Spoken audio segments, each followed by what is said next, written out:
Howard Hughes was born into privilege in 1905, the heir to a family fortune built on oil drilling technology. But he spent his life trying to outrun the expectations that came with it. From a young age, he showed an obsessive drive to master whatever captured his imagination. Engineering, filmmaking, aviation. He didn't just want to participate, he wanted to dominate, to push boundaries until they bent to his will. That ambition made him one of the most recognizable figures of the 20th century, and one of the most enigmatic. In Hollywood, Hughes arrived as a young man determined to make films that matched his own sense of scale. He poured money into productions that were chaotic, grand, and often groundbreaking. Hell's Angels became a symbol of his approach. Years of reshoots, spiraling costs, and a final product that dazzled audiences with aerial sequences no one had ever attempted before. He cultivated an image as a glamorous, elusive mogul, surrounding himself with stars while maintaining a distance that only added to his mystique. Yet behind the scenes, his perfectionism and controlling nature strained relationships and left a trail of exhausted collaborators. Aviation became his true obsession. Hughes didn't just fund aircraft, he flew them, tested them, and risked his life for them. He set world airspeed records, circled the globe in record time, and pushed American aviation into new territory. His company, Hughes Aircraft, became a major force in aerospace innovation, contributing to radar, satellites, and defense technology. The Spruce Goose, his massive wooden flying boat, embodied both his visionary ambition and his inability to accept limits. It only ever flew once, for less than a minute, but it remains one of the most iconic engineering curiosities ever built. As the decades passed, the public saw less of Hughes, and what they did see became increasingly strange. A series of plane crashes left him with chronic pain, and his lifelong tendencies towards isolation and ritual hardened into something far more consuming. He withdrew into darkened rooms, surrounded by aides who followed elaborate instructions designed to protect him from germs, noise, and the outside world. His business empire continued to move, but he became a ghost within it, issuing commands through memos, disappearing into hotel suites for months or years at a time, and drifting into a life defined by fear, addiction, and compulsive behavior. By the time he died in 1976, Hughes had transformed from a public titan into a cautionary tale. His body was so frail and neglected that he was barely recognizable. Yet his legacy refuses to settle into a single narrative. To some, he was a visionary who pushed aviation and filmmaking to new eras. To others, he was a symbol of unchecked wealth and the psychological toll of absolute control. His life raises uncomfortable questions about genius, ambition, and the human cost of living without boundaries or accountability. Howard Hughes remains compelling because he embodied both the promise and the peril of the 20th century. He was the self-made myth, the daring pilot, the glamorous mogul, and also the man who vanished into his own mind. His story is a reminder that brilliance and instability can coexist, that innovation often comes from people who live at the edges of what society considers normal, and that even the most powerful individuals can be undone by the very traits that once made them extraordinary. His legacy endures not just in the industries he shaped, but in the haunting image of a man who spent his life reaching for the sky and ultimately found himself trapped on the ground.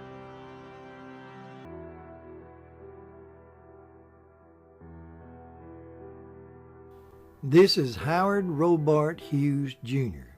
From the 60s to the 1980s, he was the richest person in America, beating out oil magnates H.L. Hunt and J. Paul Getty. He was considered a business genius, at one time owning RKO Pictures, TWA Airlines, and numerous Las Vegas hotels and casinos. He was diagnosed with extreme obsessive compulsive disorder, along with other mental conditions. As he advanced in age, his mental health deteriorated. He would sometimes go into seclusion, unable to function for months. Then suddenly he would recover and start issuing orders to his subordinates, making shrewd business decisions. Howard Hughes Jr. was born in Humble, Texas, just outside of Houston, to Howard Hughes Sr. and Arlena Gano Hughes on December the 24th, 1905. He was an only child. By the time Howard Jr. was 4 years old, his dad had become a wealthy man by holding a patent on a much improved oil well drilling bit that he helped to invent. Now this is Howard at the age of 7. It's believed that he may have inherited his obsession with germs from his mother, Alina, a Dallas debutante.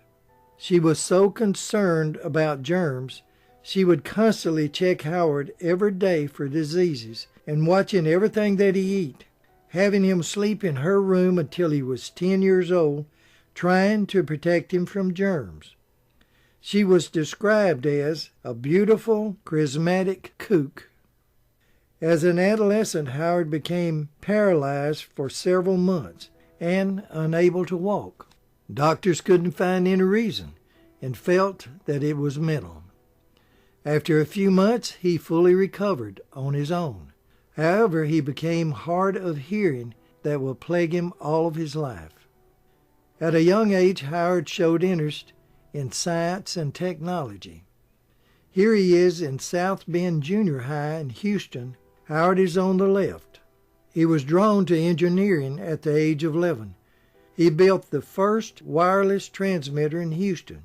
And in 1917, at the age of 12, he got this picture in the local paper for building the first motorized bicycle in the city, when his mother had refused to let him have a motorcycle.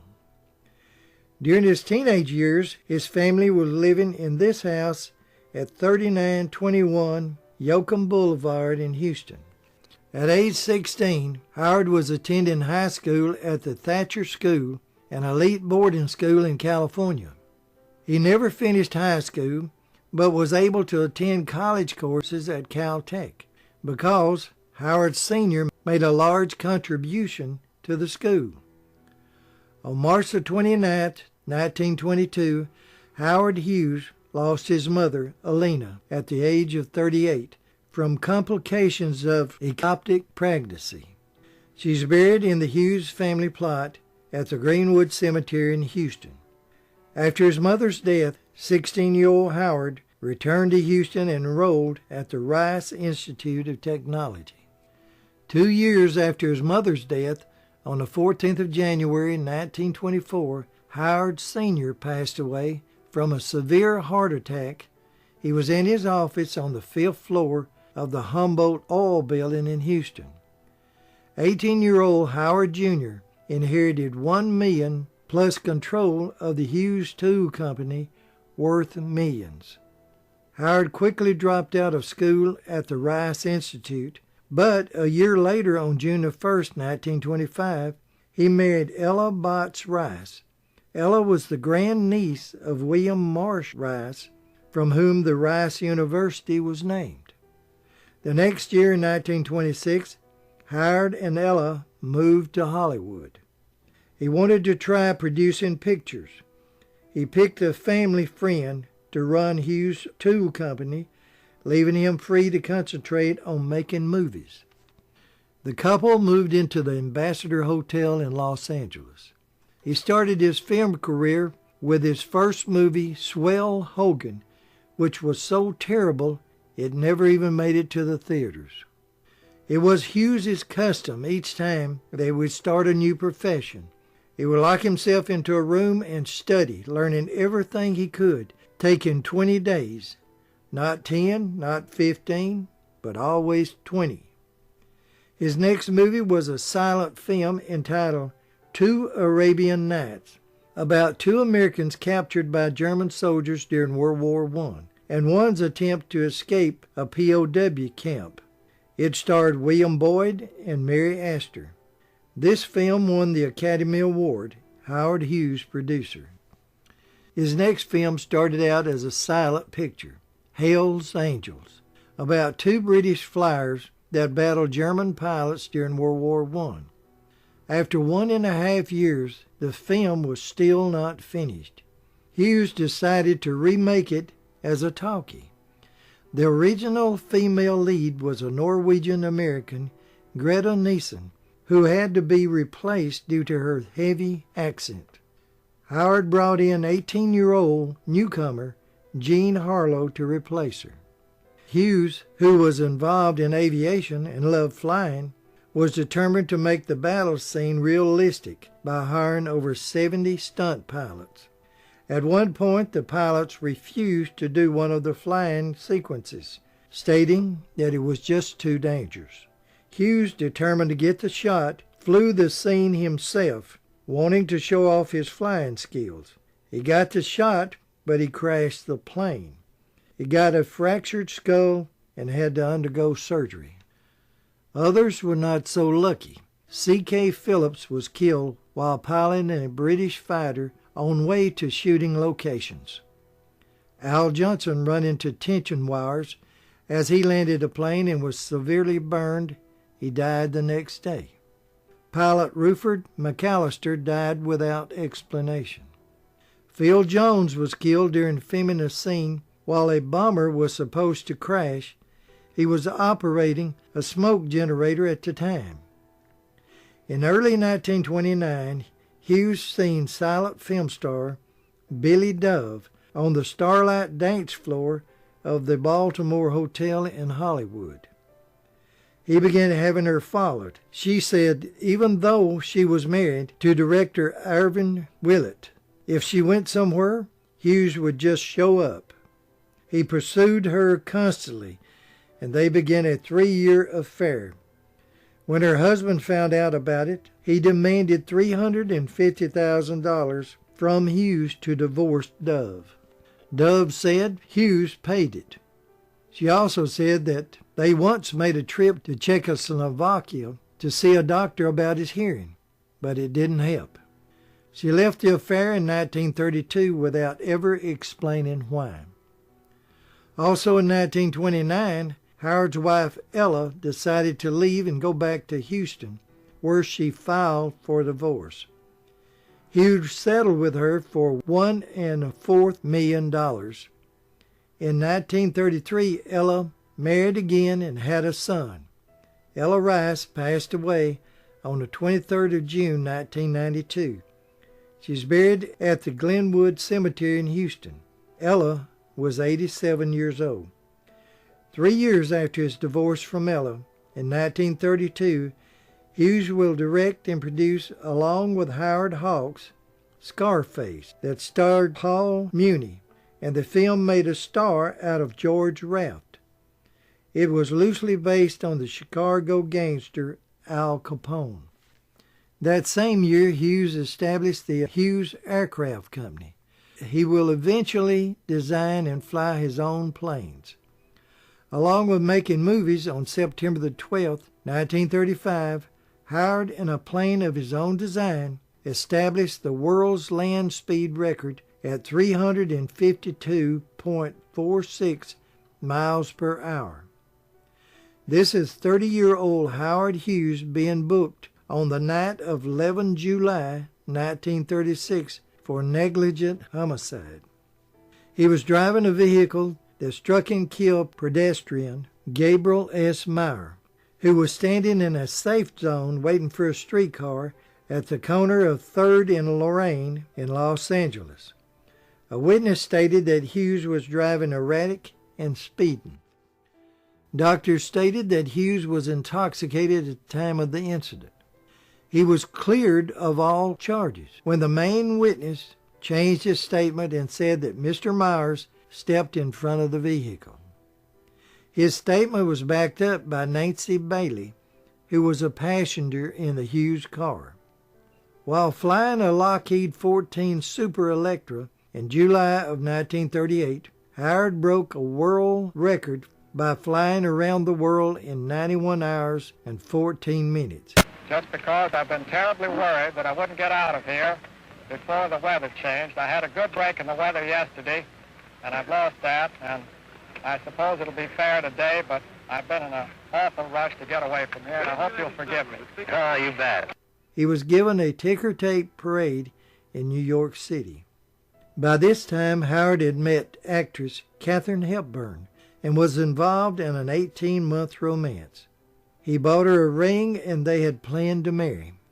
When Katharine realized he was secretly seeing other women, she backed out and went back east to her parents' home. In 1939, Howard ordered his executive, Noah Dietrich, who ran the Hughes aircraft and Hughes Tool Company, to start buying shares in TWA Airlines, finally ending up with controlling interest. In 1943, Hughes was involved in a second aircraft crash over Lake Mead, Nevada. He was test flying his Sikorsky S-45 amphibious aircraft for the war effort. He was flying from L.A. to Vegas, carrying 2 aviation inspectors and 2 of his employees, plus actress Ava Gardner. He dropped his new girlfriend, who had just divorced from Mickey Rooney, off in Los Angeles and continued to Lake Mead to finish the qualifying test. The S-43 crashed, killing Inspector C.O. Klein and employee Richard Felt. Hughes had to be rescued by one of the others on board after a gash to his head and being knocked unconscious. At the same time, Hughes was also working on the H-4 Hercules Spruce Goose. He received a contract from the government to produce a plane that could carry large payloads across the Atlantic, as German U-boats was sinking so many transport ships. However, according to Ava Gardner, Howard was trying to do so much that his mental health began to deteriorate. He would sometimes repeat the same sentence as much as 33 times. He would wash his hands until they were raw. Howard was extremely possessive of all his girlfriends and having them followed and investigated. He would have them kept in apartments where they could be watched. But Ava Gardner was one exception. Their relationship will continue for 10 years on and off until she refused to go with his chauffeur to pick him up at the airport. He ended up dislocating her jaw, and she knocked him out with a heavy metal ashtray. It ended their affair. It'll do it every time. The same time this was all going on, Howard was in the process of making a major motion picture, The Outlaw, that starred 19-year-old Jane Russell. Hughes literally pulled her out of a stack of photographs, impressed with her physical appearance. However, according to Noah Dietrich, he liked and respected her, but no romance. Russell said that Howard once tried to bed her after a party. She turned him down, and he promised to never do it again. He was determined to make her a sex star, so much so that the censors had several scenes cut out of the movie. Howard was so disgusted with the censors, he said, "I'll never direct another movie, only produce." The Outlaw was a Western film in Arizona, and in order to get enough horses, Hughes had to buy them from a ranch in Oklahoma. The ranch foreman was Ben Johnson Sr., who had to send a wrangler along with the horses to see that they got to Arizona by rail. His son, Ben Jr., asked if he could go wrangle the horses. After the movie finished filming, Hughes, who also loved horses, asked Ben Johnson if he would take the herd on to California for him. Ben wrote his dad saying, "Dad, I'm going to stay out here. They pay better than you do." Of course, Ben Johnson later became a Western movie star. On July the 7th, 1946, Howard Hughes was flying an experimental spy plane, the XF-11, for the United States Army, that his company had built. It's believed that a hydraulic oil leak occurred and the plane began losing altitude. He tried to land in a golf course, but couldn't make it. His plane struck 3 houses in the Beverly Hills neighborhood. The paper stated that Hughes was pulled from the exploding plane by a Marine sergeant who was first on the scene. This had Howard in the ambulance on his way to the hospital, fighting for his life. He had broken ribs, collarbone, and lungs punctured in 6 places, plus burns to his hands and body. Not expected to live. However, again he beat the odds. But this time he will suffer from pain the rest of his life. He will become dependent on painkillers. His compulsive disorder will increase. However, he'll be able to pull himself together enough to testify before a Senate committee investigating Hughes for mishandling government contracts. $40 million has been paid by the government to the Hughes Aviation Company, and nothing has been thus far received. What became of the $40 million is what we want to know. So I ask you this question again, Senator Brewster. During my last trip to Washington, and while we were having lunch in your suite at the Mayflower Hotel, did you or did you not offer to call off this entire investigation if I would agree to merge TWA Trans World Airline with your friend Juan Tripp's Pan American Airways? He had been given millions to build a huge amphibious plane to carry 700 troops or a large amount of equipment. They claimed he wasted millions on a plane that he knew would never fly. 3 months later, after testifying on November the 2nd, Howard Hughes was taking the H-4 Hercules, nicknamed the Spruce Goose, for a trial run. I've put the sweat of my life into this thing. I have my reputation rolled up in it. And I have stated several times that if it's a failure, I'll probably leave this country and never come back, and I mean it. With newsmen and federal inspectors aboard, the Goose was only supposed to taxi along the Long Beach shore. But on the spur of the moment, Hughes raised the H-4 to a height of 70 feet for over a mile, then setting it back down, proving it could fly. After the historic flight, Howard will never fly the Goose again. It'll be kept out of the public eye for the next 33 years. He will have a complete crew to maintain the plane's condition. It was stored in a climate-controlled hangar, costing $1 million per year. Around 1948, Howard gave Noah Dinklage orders to purchase controlling interest in the struggling RKO studios. He shut down the studios for 6 months, looking for communist sympathizers, eventually firing 3/4 of the staff.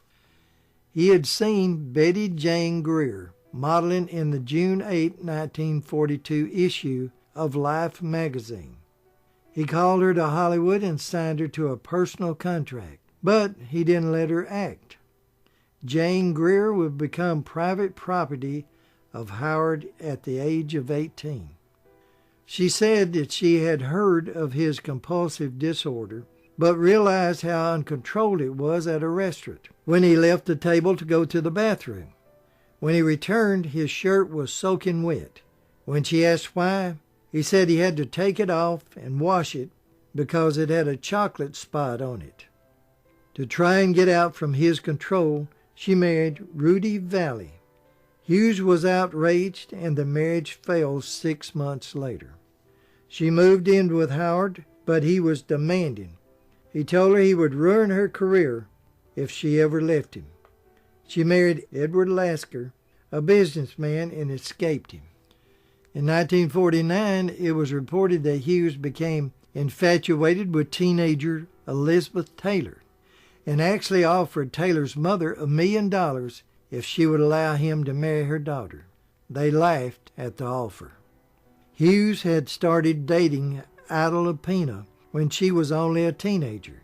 Some 20 years later, when she was trying to become the only female director, Howard remembered his former girlfriend and assigned her production company to a contract with RKO to help her. Also in 1949, according to actress Terry Moore, she and Howard began a romance when she was 20 and he was in his 40s.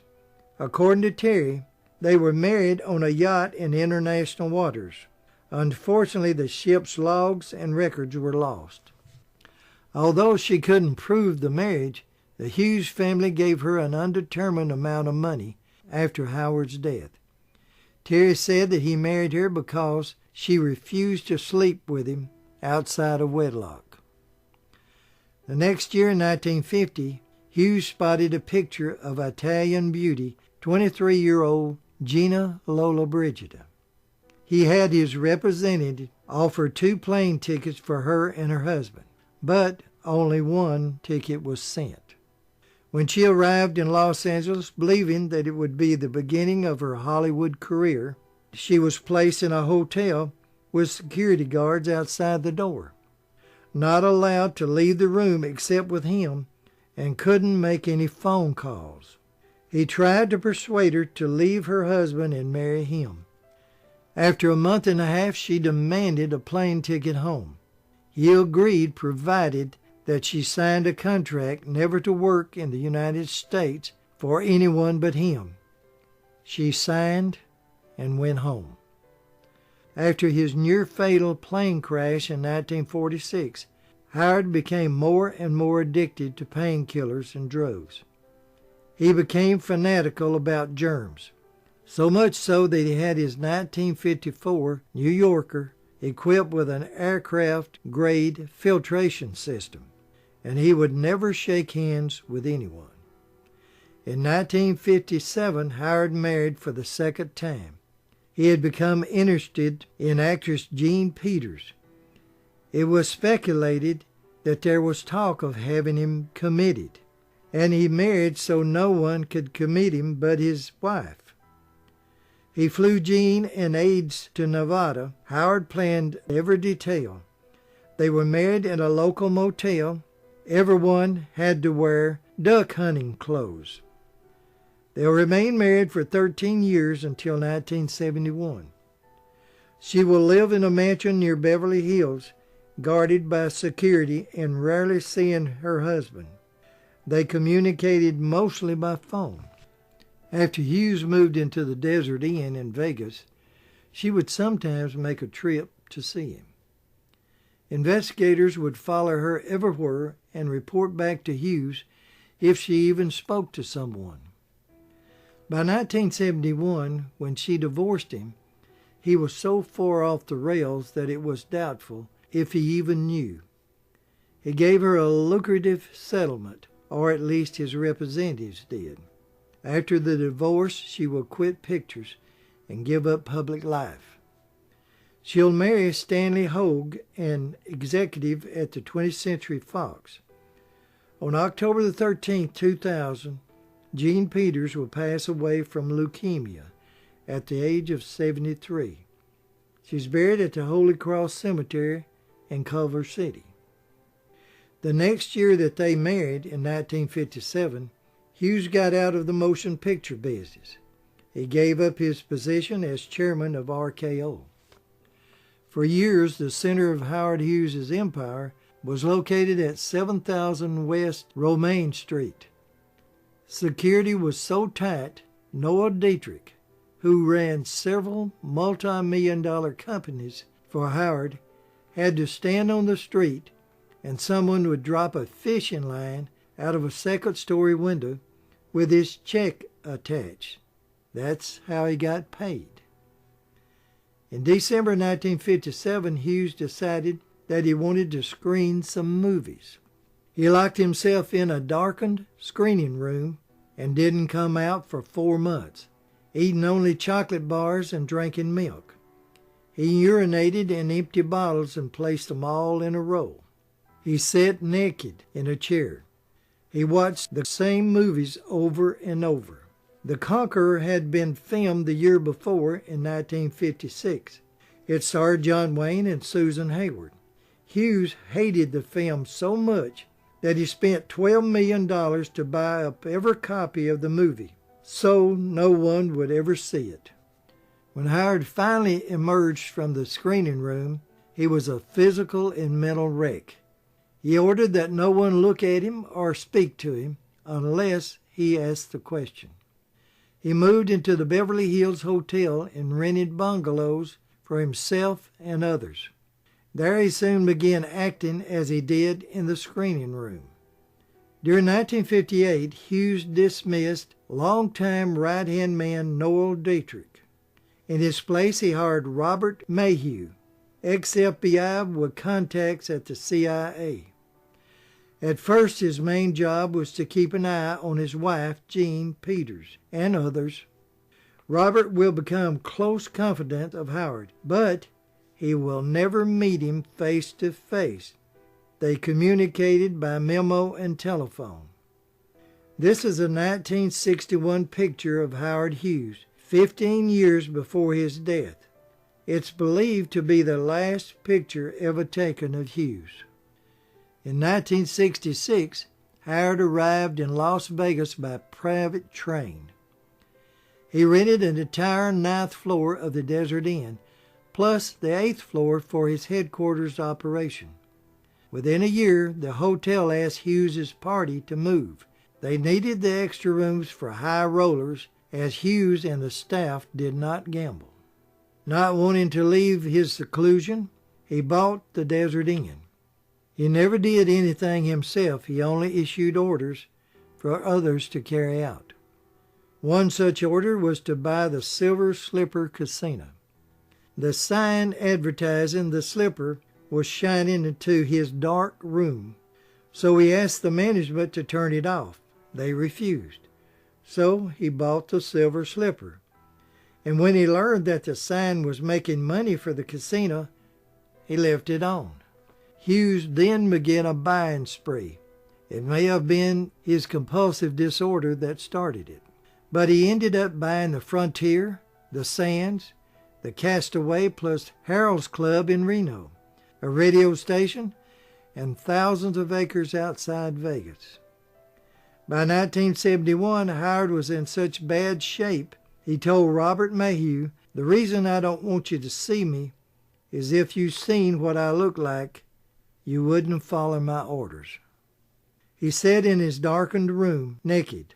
The only time his doctors could check him was when he was asleep or passed out with drugs. No one was allowed in his room. When Mayhew didn't hear from him for a long time, they would check on him to see if he is still alive. His 3 doctors who were on staff to take care of him found his hemoglobin had fallen to 4, that he was anemic, malnutritioned, with a weak heart, and pneumonia. On November the 4th and 5th, 1971, they gave him a blood transfusion. Doctors advised that he be taken to the hospital.